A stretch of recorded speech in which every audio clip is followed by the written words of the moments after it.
नमस्कार मित्रों, मैं हूं कमल शर्मा, हेल्थ वास्तु विशेषज्ञ कोलकाता से। और मेरे साथ हैं सुरेंद्र कपूर जी कोलकाता से, वास्तु के भीष्म पिता। मैंने पहले भी कहा था, लेकिन आज हम लोग की जो चर्चा होगी वह विषय है दीपावली के ऊपर में। और आपको आज एक और विशेष चीज देने जा रहा हूं दीपावली के ऊपर में। जैसे वास्तु के अंदर में पंच तत्व है, जैसे एस्ट्रोलॉजी के अंदर में पंच तत्व को माना गया है, उसी तरह से दीपावली का भी पंच तत्व है, जो मैं आज आप लोगों के सामने में उजागर करूंगा, जो कि हम लोग करते हैं और लोगों को पता ही नहीं है कि ये दीपावली की पंच तत्व को हम लगातार करते आ रहे हैं। तो कैसे करते हैं और क्या है वो, उसके बारे में जाने।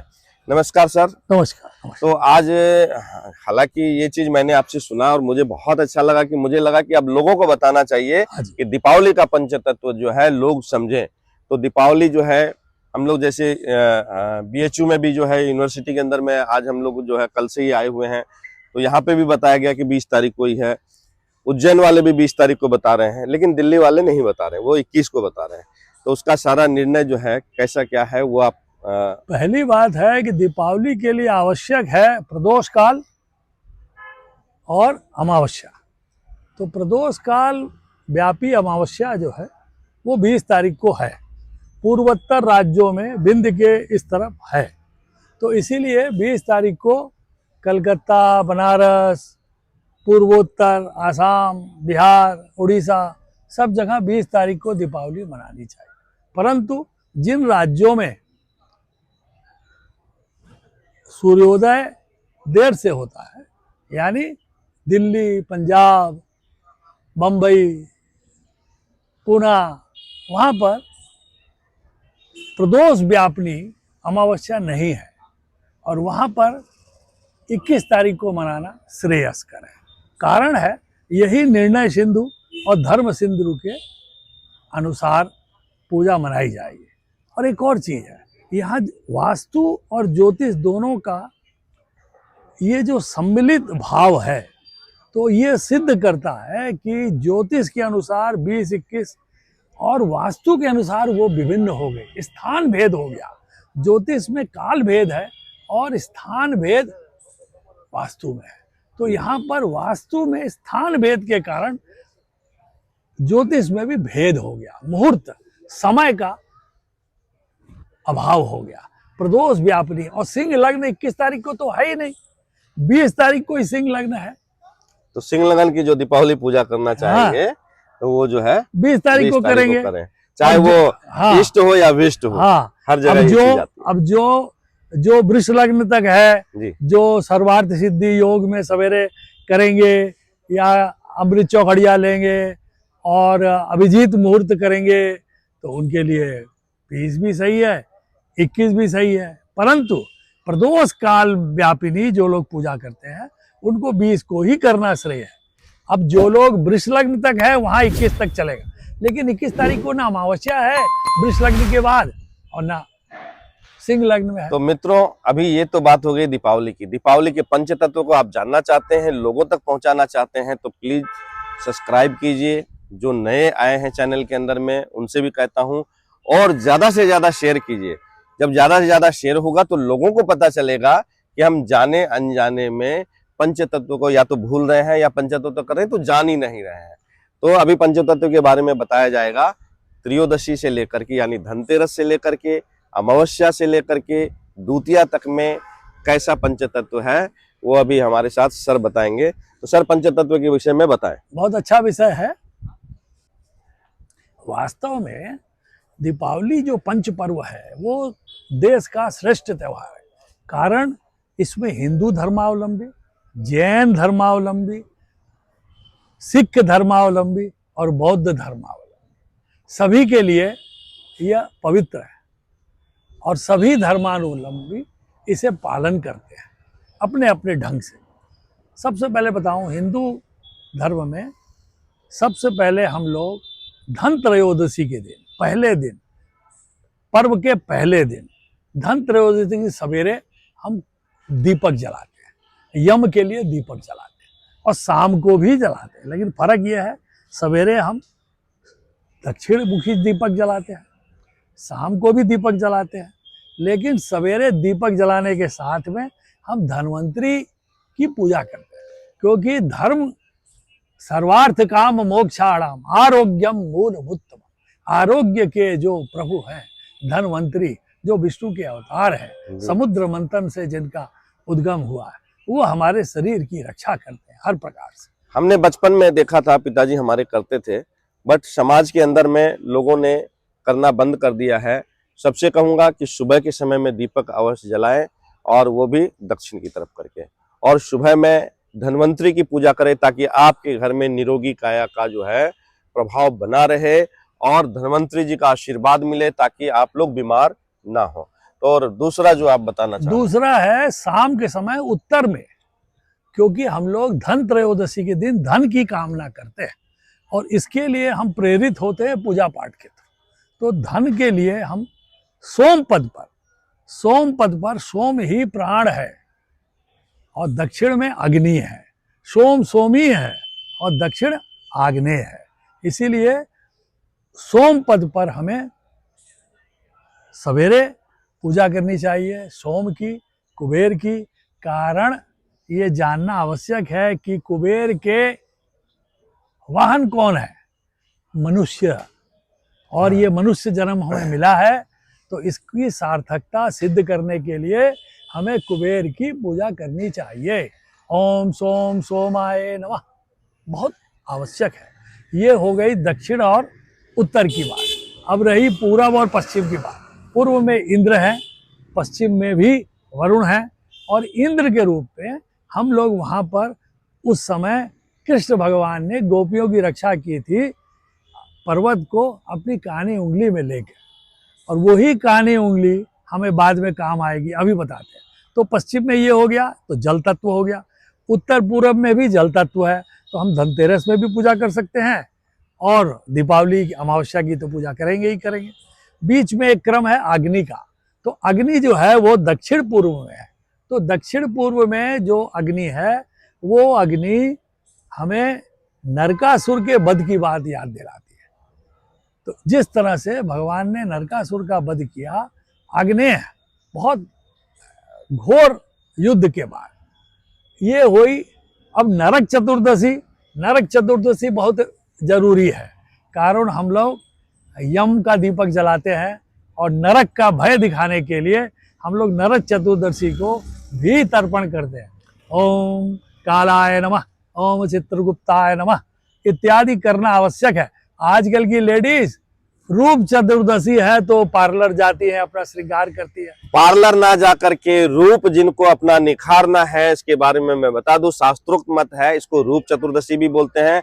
प्रातः काल सूर्य उदय के पहले अगर आप जो है अपने आप को तैयार कर ले, नहा धो करके, और पवित्र हो जाए, तो निश्चित रूप से साल भर आपके स्किन में सलवट भी नहीं आएगी। ये पूरा प्रमाणित है। आप अगर ऐसा करते हैं तो निश्चित रूप से आप 60 साल के भी हो जाएंगे तो आप 32 साल के ही जैसे लगेंगे, किंतु हर साल करना चाहिए। इससे आपकी स्किन और शरीर का जो है, जो स्किन के जो सिस्टम है, उनको वो ठीक करता है। तो रूप चतुर्दशी के दिन प्रातः सूर्य उदय से पहले ही स्नान करना चाहिए। उबटन लगाना आवश्यक है। हाँ, उबटन भी अवश्य लगाएं। उबटन लगाने से जो है शरीर के विकार बाहर हो जाते हैं। अब रही बात कि हम लोग ने प्रथम पर्व किया, द्वितीय पर्व किया, तृतीय पर्व किया, अब हम लोग आ गए दीपावली की अमावस्या लेने के बाद में हम लोग चतुर्थ में आए।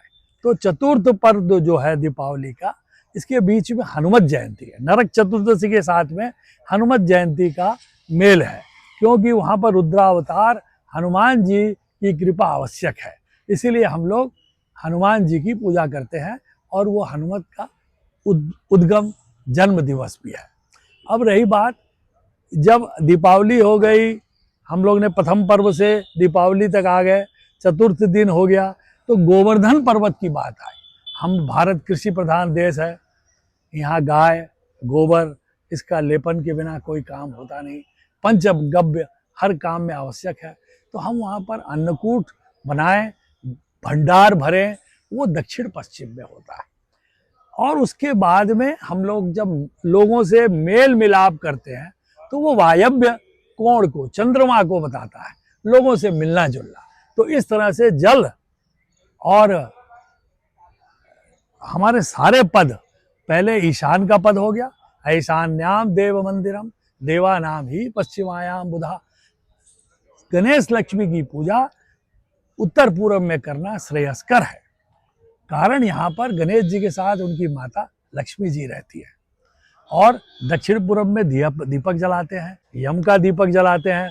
उत्तर में भी सायंकाल में हम धनतेरस के दिन दीपक जलाते हैं। और जिनके यहाँ पर उत्तर पूर्व में जगह कम है तो और ज़्यादा लोग सम्मेलन में आते हैं पूजा में, तो वहाँ पर ब्रह्म स्थल में पूजा हो सकती है, क्योंकि ब्रह्म स्थल जो है उसको साफ सफाई और सारे घर की होती है। तो और दक्षिण पश्चिम में अन्नकूट हो गया, और आखिर में यम द्वितीया हुई कि वो जो छुनिया, वो जो छोटी उंगली से भगवान ने जो गोवर्धन पर्वत को उठाया था, ये संदेश देता है कि स्त्रियों के, बहनों के, यम की बहन के उस दिन छुनिया में सारी दुनिया की ताकत आती है। तो हम भाइयों को चाहिए कि यम द्वितीया के दिन बहनों के यहाँ जाए और जाके उससे उस उंगली से टीका लगवाए, ताकि उसका साल भर अच्छा बीते। और बहनों को चाहिए कि यमुना में या अन्य किसी पवित्र नदी में स्नान करके भाई की आयु वृद्धि और सौभाग्य वृद्धि की कामना करें। इसी में भाई बहन का प्यार, चंद्रमा जो मन का कारक है, उत्तर पश्चिम का जो स्थान है, इस तरह से हमने देखा कि वास्तु और ज्योतिष एक दूसरे के अंग प्रत्यंग और बिल्कुल मेल जोल रखते हैं। और इसी तरह से जैसे ज्योतिष काल गणना करता है, वास्तु स्थान गणना करता है। इसी में दोनों का कल्याण है। हमारा शास्त्र जो है साइंस से जुड़ा हुआ है। जो आज का साइंस है ना, अभी भी पीछे है। शास्त्र हमारा बहुत आगे है। बचपन में गोवर्धन के दिन मुझे याद है कि घर के आंगन में हमारे पिताजी गोवर्धन से जो है, गोबर के, गाय के गोबर से ना एक बड़ा आकार सा बनाते थे, बीच में दीपक जलाते थे, वहां भोग लगाते थे, और गाय के बछड़े को लेकर के उसके चारों तरफ घूमते थे। अटल बलदेव, सटल बलदेव, गिरवर की परिक्रमा देव, भगवान गिरिराज जो है उनकी परिक्रमा दे रहे थे। और ये बड़ा आनंददायी था और बहुत खुश रहते थे हम लोग। आज के समय में जो पीढ़ी है वो इन सब चीजों से जो दूर होते जा रही है, इसलिए खुशियां उनसे दूर हो रही है। तो आप अपने खुशियों को पाने के लिए हमारे शास्त्र के अनुसार जो है, सनातन धर्म में जो लिखा है, उसके अनुसार अगर आप जुड़ते हैं, करते हैं, जो संचार आपके शरीर में होगा ना, वो अविश्वसनीय है। धन आप ज्यादा कमा लें, अगर सुकून से नींद ना आए और बीमारियां घेर ले, तो आप कैसे स्थिति में रहेंगे? मित्रों, मरने के काल में आपको अगर 100 करोड़ रुपया दिया जाए, आप कहेंगे इस रुपया को फेंक दो, मैं स्वस्थ हो जाऊं, ऐसा सोचते हैं लोग। इसलिए हम अपने धर्मशास्त्र को ना छोड़ें। मृत्यु निश्चित है, ये तो सभी जानते हैं। कई काल, कई खंड, अलग अलग तरीके से इसका वर्णन किया गया है। और अब हम अन्नकूट के बारे में जानना चाहते हैं कि गुरुदेव बताएं कि अन्नकूट का विशेष महत्व क्या है। ये अन्न को जो हम लोग सबको मिला करके जब बनाते हैं ना, और भगवान को जब भोग लगाते हैं, जो उसका स्वाद है इतना प्रिय, इतना बढ़िया लगता है, पूरे साल भर में भोजन करते हैं ना, वो स्वाद नहीं मिलता है। ऐसा क्यों? कारण ये है कि भारत कृषि प्रधान देश है और हम अन्न को साल भर के लिए जमा करते हैं।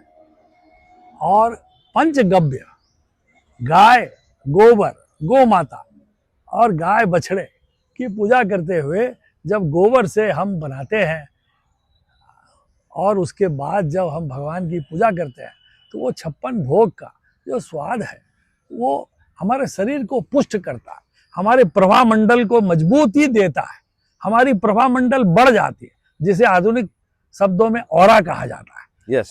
गाय की परिक्रमा और पंचगव्य यही श्रेष्ठ है। गौ माता की सेवा से, पंचगव्य के व्यवहार से हमारे प्रभा मंडल विकसित होते हैं और ये शास्त्र प्रमाणित है। मित्रों, आने वाले समय में गोपाष्टमी आने वाली है, बट हम सब सरकार को दोष देते हैं। सरकार कोई सी भी हो, हमारी कोई सुनने वाली नहीं है। गाय की रक्षा करनी है तो फिर से 25 साल 30 साल पीछे चले जाइए। हर आदमी को अपने घर में जितने भी विप्र है ना, उनको तो जरूर करना चाहिए। अपने घर के अंदर में एक गाय अवश्य रखें, 1 2 3 जितना रख सकते हैं रखें। आप देखिए कि आपकी जीवन काल में आइए कितना इस परिवर्तन संकल्प है। से हम दिवाली मनाएं। थैंक यू, धन्यवाद, नमस्कार, गौ माता की जय। जय।